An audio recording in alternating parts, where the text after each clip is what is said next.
Coming up, the Miami Marlins get a weekend sweep and Shohei Ohtani goes deep in a win. This is Locked On Game to Game, MLB. Every game, every team, every angle. Locked On Game to Game, your team every day. Welcome in. You're listening to Locked On Game to Game MLB. Local experts join us to go over the biggest stories in baseball and recap all of the action for you from yesterday in Major League Baseball. I'm your host, Kainani Stevens. Thank you for making Locked On your first listen every single weekday. A 3-game series in Miami ended up as 3 losses for the Chicago Cubs. Our Locked On Cubs host tries to figure out why Chicago could not get the job done all weekend long against the Marlins. Heartbreak, not once, not twice, but 3 times in Miami. Cubs lose 3 one-run games in a row. All games I think you could file into the they could have or should have won category. And that's the summary of this Cubs April right now. 14-13, I think people around the league would say, oh, they're a little bit better than we thought.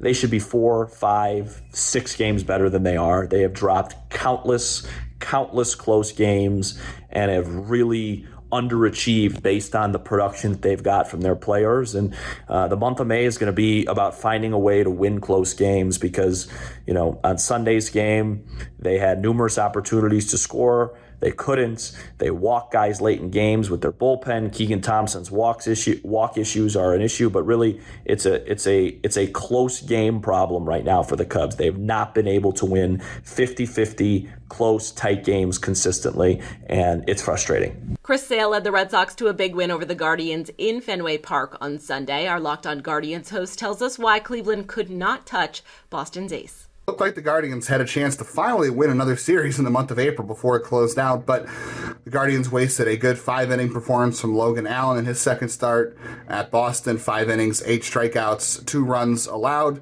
The game was really never that close, though. Chris Sale held the Guardians' offense in check most of the game. It was a good offense all weekend long. They hit well on Friday and Saturday. They were patient. Sunday, they just had no chance against Chris Sale. The bullpen allowed the Red Sox to spread this thing out a little bit, and just when you started to feel a little bit better about where this team was headed, Sunday gives you an ugly feeling going into Yankee Stadium this week. The Guardians, in the month of April, 3-6 in their 9 series. That comes after winning the first 2 series to open the season. We'll break it all down for you on Monday morning on Locked On Guardians. The Nationals bounced back from a 15-run loss on Saturday to avoid a sweep against the Pirates. They took down Pittsburgh 7-2. After the only loss of the weekend for Pittsburgh, Locked On Pirates has the recap. Not the way they wanted to end the month, as the Pirates lose to the Washington Nationals 7-2 at the end of that series, but they came away with yet another series win, 20 wins in the month of April to wrap up the month at 20-9. And now the Pittsburgh Pirates, no matter what, will take the NL best record at 20-9 to St. Petersburg near Tampa Bay to take on the Tampa Bay Rays, who currently hold the American League's best record. My name is Ethan Smith of the Locked On Pirates podcast, and May is going to be just as fun as April here at the Locked On Pirates podcast, and I'll see you on the flip side. Cal Raleigh hit 2 home runs for the Seattle Mariners on Sunday, including one in the 10th inning that proved to be the game winner for Seattle after the extra innings loss. Locked On Blue Jays has more. Hello, friends. Craig Ballard, Locked On Blue Jays.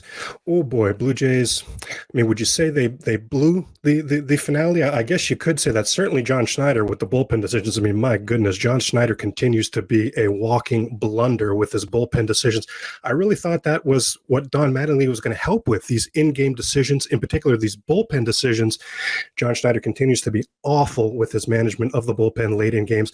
Big picture-wise, it's still a 5-1 homestand, right? Like, there's, from a glass half full, there's still a lot to look at. Join me tomorrow, Monday, on the Locked On Blue Jay podcast, as we'll get you set as the Blue Jays head to Fenway Park for a 4-game series. This is a 9-game road trip, first 4 at Fenway. Now, we could see these frowns turned upside down quick. Remember now, Blue Jays have won 20 of their last 24 games versus the hated rival Boston Red Sox, and last season at Fenway Park went 8-1. So I am anticipating that the Blue Jays shake this one off quickly.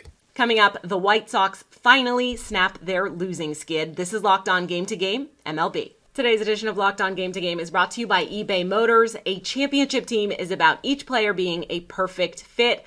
Same thing when it comes to your vehicle. So for parts that fit, head to eBay Motors and look for the green check. Stay in the game with eBay Guaranteed Fit. ebaymotors.com. Let's ride. eBay Guaranteed Fit only available to U.S. customers. Eligible items only. Exclusions do apply. Welcome back. You're listening to Locked On Game to Game MLB. I'm your host, Kainani Stevens. Thank you again for making Locked On your first listen every weekday. The Baltimore Orioles impressed all weekend against the Detroit Tigers, taking 3 out of 4 and finishing things up with a 5-3 win in the Motor City on Sunday. After the game, Locked On Orioles and Locked On Tigers go over how Baltimore got that win. The Orioles simply can't stop winning series. 6 series wins in a row for the Orioles. First time they have done that since 2014. Connor Newcomb here, host of Locked On Orioles, as the O's take 3 out of 4 from the Tigers over the weekend, finishing it up with a 5-3 victory on Sunday. And I gotta say, it was the rookies that shined all weekend for the Orioles. Grayson Rodriguez, the best start of his career with 9 Ks, no runs over 5 innings on Saturday. Yennier Cano has gone 30-plus batters without allowing a hit or a run. He gets the 4-out save on Sunday. DL Hall even came up, had 7 strikeouts in relief for the Orioles, and Joey Ortiz makes his debut and drives in 4 runs in 3 games. It was the rookie show. The O's are 19-9. I'll recap the whole weekend coming up on Monday's episode of the Locked On Orioles podcast. All right, well, the Detroit Tigers lose the series finale to the Baltimore Orioles by a score of 5-3. I am Scott Bentley, host of Locked On Tigers. Spencer Turnbull started this game, was not very good yet again. Hasn't really had a super good start yet this season since returning from Tommy John, but it's really all about just no efficiency, no command, no feel for the strike zone. You talk about dominating the strike zone. Today was pretty much the exact opposite of that on the bump for Turnbull. And then offensively, you had 1 inning. I don't even know how this game was close. I mean, we can just call it what it is, man. I genuinely don't know how this game was a close game. They outplayed you for about 8.5 innings, and somehow you had the winning and go-ahead run on the plate late, but couldn't convert. Horrible umpiring.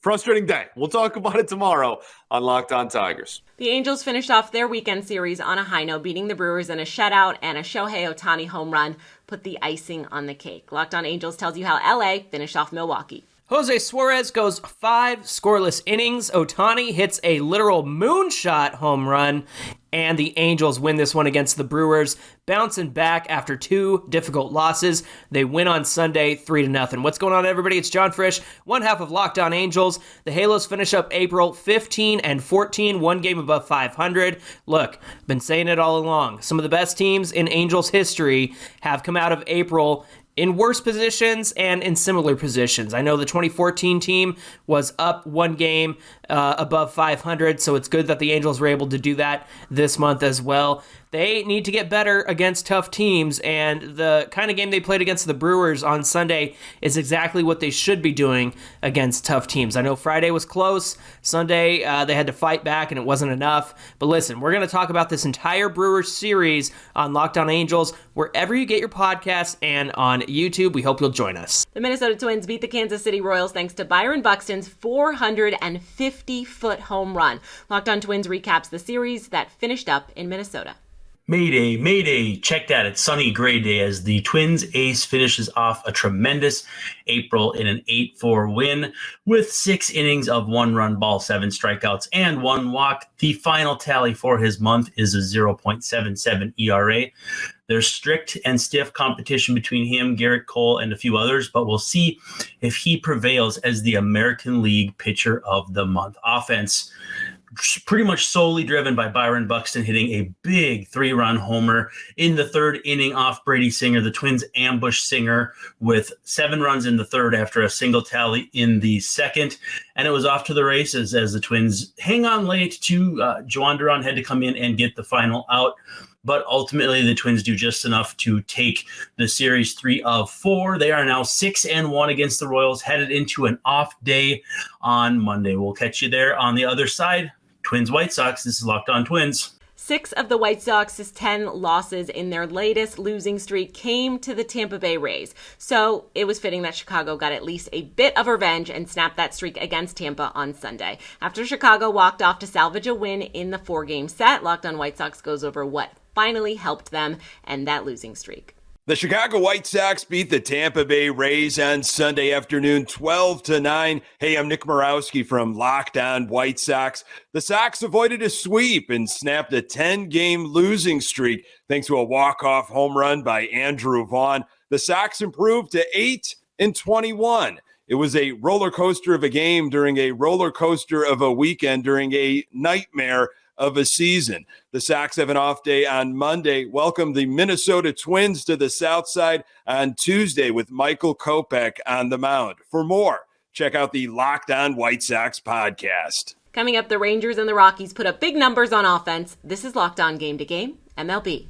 Today's edition of Locked On Game to Game is brought to you by BetterHelp. If you're thinking of starting therapy, BetterHelp is a great way to get things going. It's entirely online. It's designed to be convenient, flexible, and suited to your schedule. All you have to do is fill out a brief questionnaire. You get matched with a licensed therapist. Then you can switch therapists at any time for no additional charge until you find the right person to work with. Therapy can be so helpful for many people at different points in their life. Just to get a good outside perspective, I've always found it helpful for me just to get that outside perspective about what's going on and an unbiased point of view, and it really helps me deal with some of my own issues. So find more balance with BetterHelp. Visit BetterHelp.com/LockedOnMLB. Today, you'll get 10% off of your first month. That's BetterHelp, HELP.com/LockedOnMLB.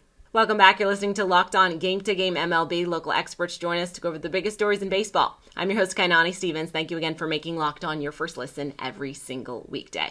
The Texas Rangers took 3 of 4 from the Yankees over the weekend, including a 15-run output on Sunday. Locked On Rangers goes over that blowout win for Texas.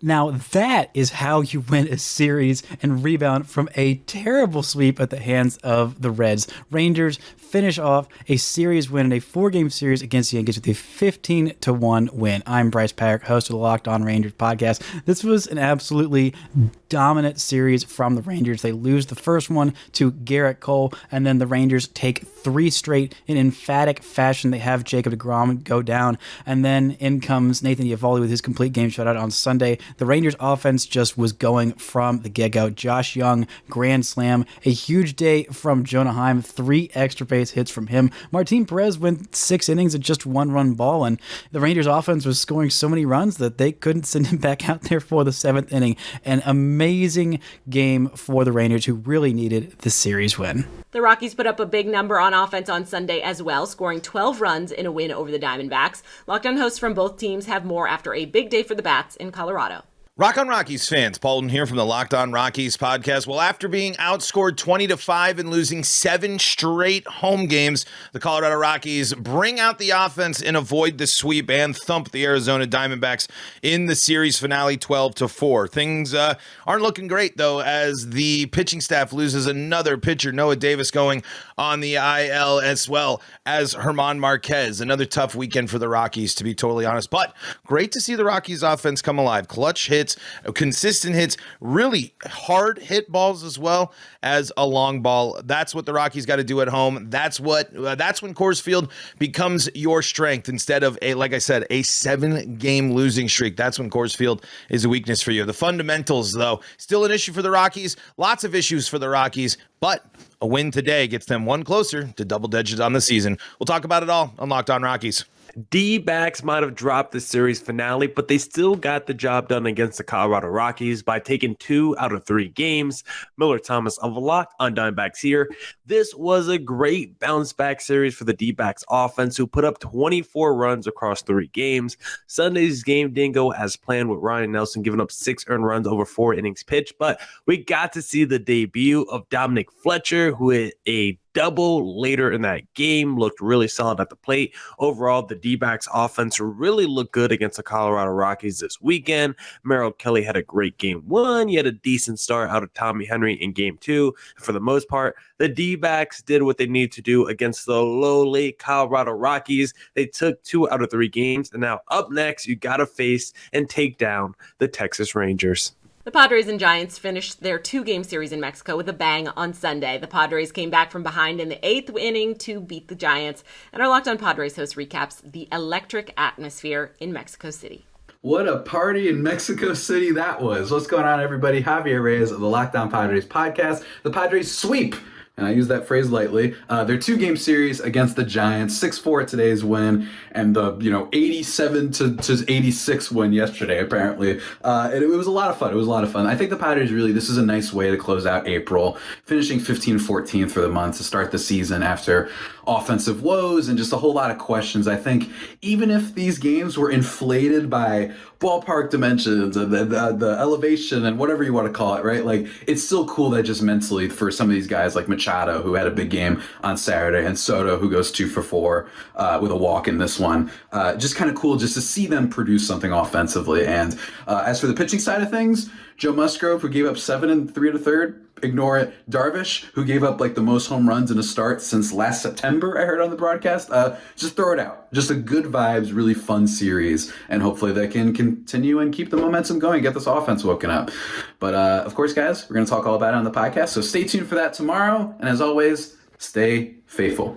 The Philadelphia Phillies hoped to get their first sweep of the season on Sunday, but instead the Astros played spoiler and salvaged a game against Philly at home. Our Locked On local experts tell you everything that you need to know from Sunday Night Baseball. Hey guys, A-Sean Wheelhouse here with Locked On Astros. The Astros win 4-3. They don't allow the Phillies to come in and sweep them at home. They are on a nationally televised game at ESPN. They win, and they get the job done. Jose Urquidy did give up a long ball, and it looked like the Phillies were going to keep pace with the Astros. The Astros ended up winning 4-3 from contributions from a double play that started the scoring that Abreu hit into, to Jake Myers and Martin Maldonado contributing on the offensive end. The Astros win 4-3. They go into a series versus the Giants, who come in and try to get back to their winning ways. So stay tuned in to Locked On Astros. We're your team every day. Ryan Preston came in and got the save, and we will cover everything Astros, whether they win or lose. Check us out on Apple, Google, or Spotify, and subscribe to our YouTube channel. Remember, we're your team every day. Go Stros. That'll do it for this edition of Locked On Game to Game MLB. Thank you for making Locked On your first listen every weekday. Make sure you're subscribed to Locked On MLB and your favorite team's Locked On podcast on YouTube and wherever else you get your podcasts from. I'm Kainani Stevens. This has been Locked On Game to Game.